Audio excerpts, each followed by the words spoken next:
Welcome to the final part of Sonic Adventure, and the time has come for us to beat up Perfect Chaos.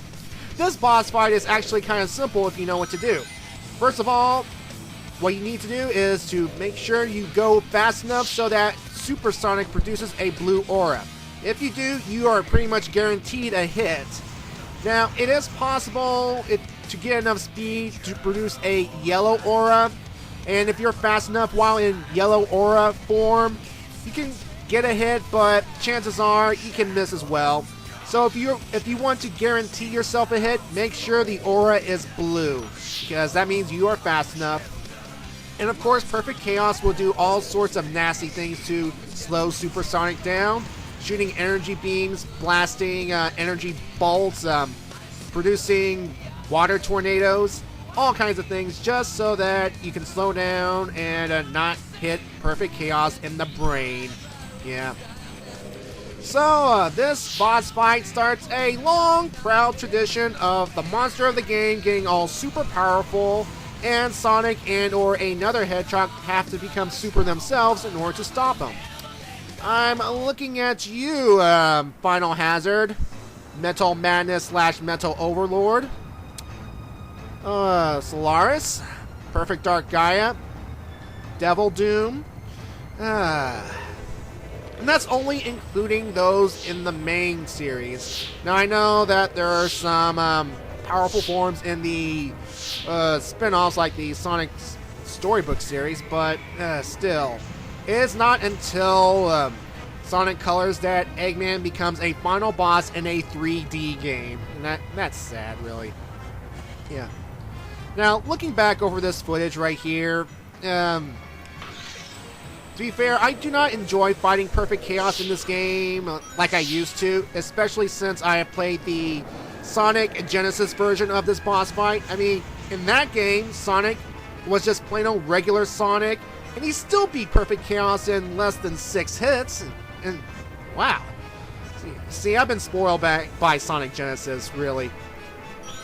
And of course, in this boss fight, the only thing you have to really worry about, besides all the projectiles Chaos is throwing at you, well, it's the ring count. Because in past games, you are invincible as Super Sonic as long as you have rings.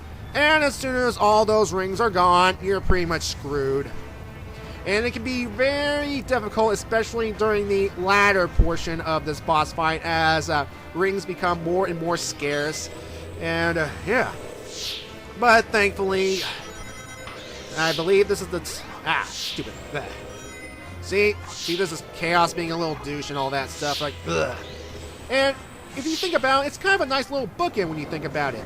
Sonic and Chaos fought each other, and it was the very first thing you did in the game. And the very last thing we did in the game, or do in the game during the main story, is Super Sonic versus Perfect Chaos. So, if you really think about it, it is kind of a bookend. So, that's pretty interesting. Anyway, we did it. We've won the day. We've saved the world. Didn't save Station Square, but saved the world. Yay!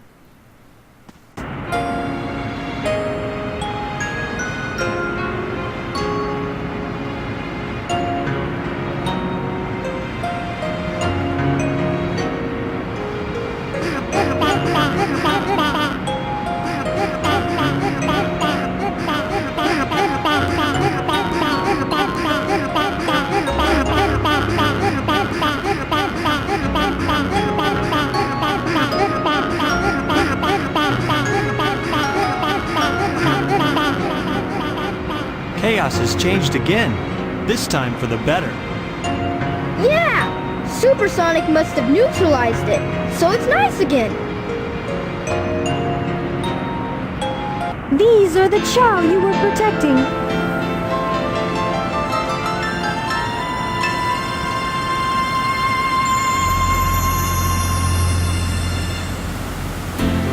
They stayed alive for generations and now live peacefully with humans.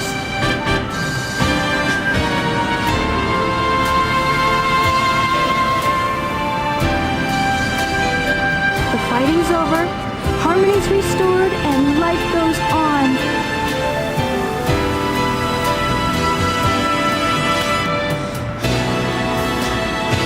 Thank you so much,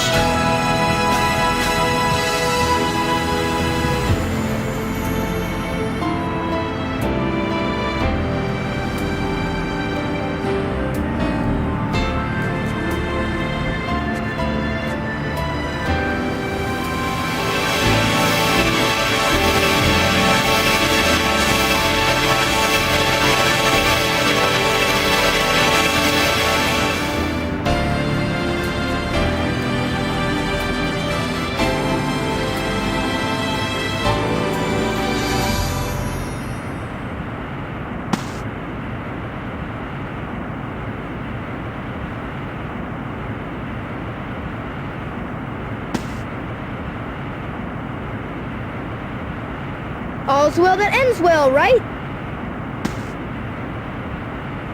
Sonic?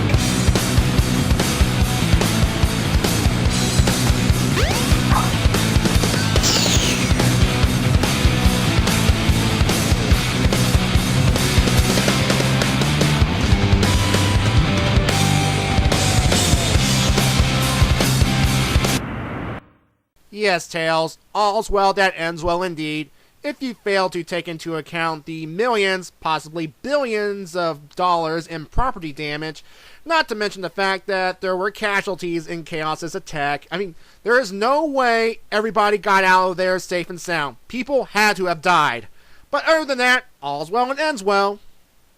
Anyway, enjoy the theme to the game, Open Your Heart by Crush 40, and I will be back for some final comments. Enjoy!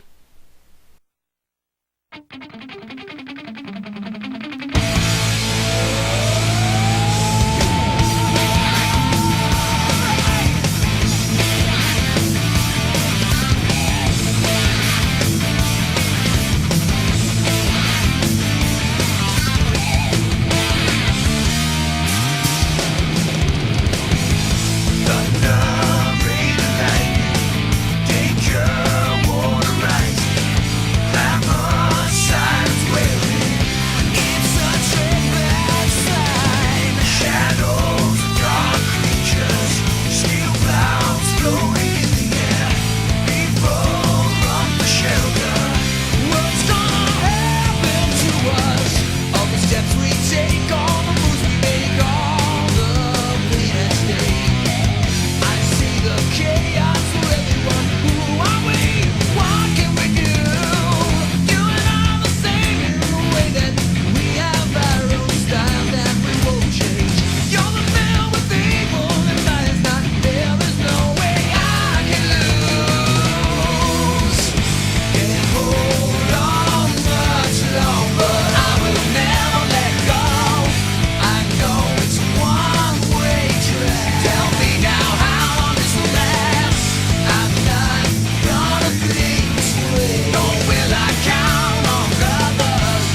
And that was Sonic Adventure. Still a good game, even though it is showing its age a bit. But that's what I like to do on my channel. I like to go back to some of these classic games that I have played in the past and relive those memories all over again. And it's nice to go back to some ham and cheese, as it were, especially if the cheese is swished due to all the numerous plot holes. Yeah, plots never been a strong point of the Sonic series. I mean, there have been some good plots, but if you can just ignore the plots and just focus on the gameplay, you can still have a good time. Now, the gameplay, I do like how each character has their own different styles of gameplay. Sonic is speed, Tails is racing, Knuckles is treasure hunting, Amy is a keep away, Big is fishing, yeah. And Gamma is just shooting a whole bunch of things to death. Yeah. Now, this is a good entry to the 3D Sonic series, and some of the things that have been established in this game will be improved upon for Sonic Adventure 2. And yes, I will do Sonic Adventure 2. It will be a while because I need to get some practice in. I want to make sure I can do a good Let's Play of that game. Now, again, I'm sorry I am not doing the Chow things, anything related to the Chow Garden or anything like that. Because, again, I'm not a personal fan, and I don't like I'm not that good with the Chow Garden at all. However, if you do want to see anything related to the Chow Garden, I recommend going to Clement's Let's Play of this game. He does a much better job of explaining the Chow Garden than I ever could. Yeah. Anyway, one more thing before I go. For the DX version of this game, the GameCube version, I noticed that all the models were shiny and stuff, but I guess it's their way of upgrading. Oh, and it's just making everything all shiny and up to date, as it were, but I kind of don't like the shininess personally, but what can you do? And that whole getting all the emblems just to unlock the Metal Sonic skin, in my opinion, it's not worth it, really. And then there's that whole thing about unlocking emblems, every 20 emblems just to unlock a Game Gear game. To be fair, even though I do like getting a Game Gear game, I have most of them on the Sonic Gems. I mean, there are a few that are not on the Sonic Gems that are on this disc, and what can I say? If you want to play some Game Gear games, just go for it. Collect a whole bunch of emblems, and yeah. Anyway, thank you for watching my Sonic Adventure playthrough, and, well, my next game after this one will be Mega Man 5 for the Game Boy, one of my favorite Mega Man games of all time. Until then, see you later.